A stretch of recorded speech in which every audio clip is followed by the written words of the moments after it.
Bonjour et bon dimanche à chacune et chacun de vous. Et aujourd'hui, ma prise de parole veut s'adresser de façon toute spéciale au papa. Aujourd'hui, c'est la fête des pères. Alors, à vous, chers papas, puis les grands-papas, les grands-pères, les papis, alors je vous souhaite de passer une journée remplie de tendresse, remplie de douceur, de recevoir aujourd'hui beaucoup de reconnaissance et puis aussi d'en exprimer, d'exprimer de la bonté, de la tendresse, de l'affection tout autour de vous, à vos conjointes, à vos enfants, à vos petits-enfants et peut-être même arrière-petits-enfants. Ce que je vous propose, c'est de mixer la tendresse avec la fermeté. Les deux sont super importants dans votre rôle de papa, dans votre mission de papa. Avoir de la fermeté, comme dans le corps, on a besoin d'une bonne colonne vertébrale, et puis aussi de la tendresse. Parce que la fermeté sans la tendresse, ça risque d'être trop rigide, d'être trop dur. Et par contre, la tendresse sans la fermeté, ça risque d'être un petit peu trop mielleux, un peu trop à l'eau de rose, en mettant l'emphase plus sur les émotions, ce qui habituellement n'est pas tellement dans le rôle masculin qu'on connaît. Mais c'est important d'avoir les deux, fermeté et tendresse. C'est ce qui fait que les papas assument vraiment leurs responsabilités selon les besoins des enfants, parce que les enfants ont besoin des deux.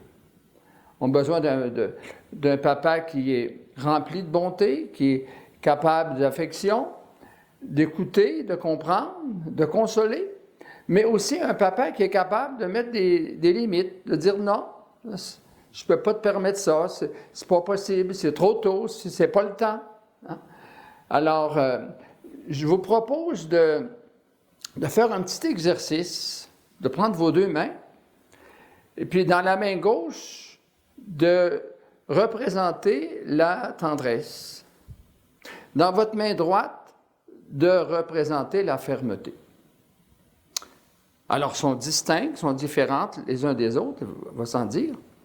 Mais si tranquillement, dans votre tête, puis dans votre intérieur, dans votre cœur, puis physiquement, vous les rapprochez l'un de l'autre, la tendresse et la fermeté, vous les rapprochez, jusqu'à ce qu'elles se rencontrent et soient vraiment unifiées, mixées. C'est ça qui est souhaitable, d'avoir pleinement intégré les deux, tendresse et fermeté. Ainsi, vous serez, comme je le disais, je le répète, des papas qui assumeraient vraiment votre rôle comme on s'attend de vous. Je vous rappelle que votre rôle comme papa, surtout les papas chrétiens, votre rôle, puis votre mission, c'est de rendre visible sur la terre la paternité de Dieu notre Père, qui est à la fois tendresse et bonté. Dans le cœur de Dieu, il y a l'amour de la maman, puis il y a l'amour du papa, les deux.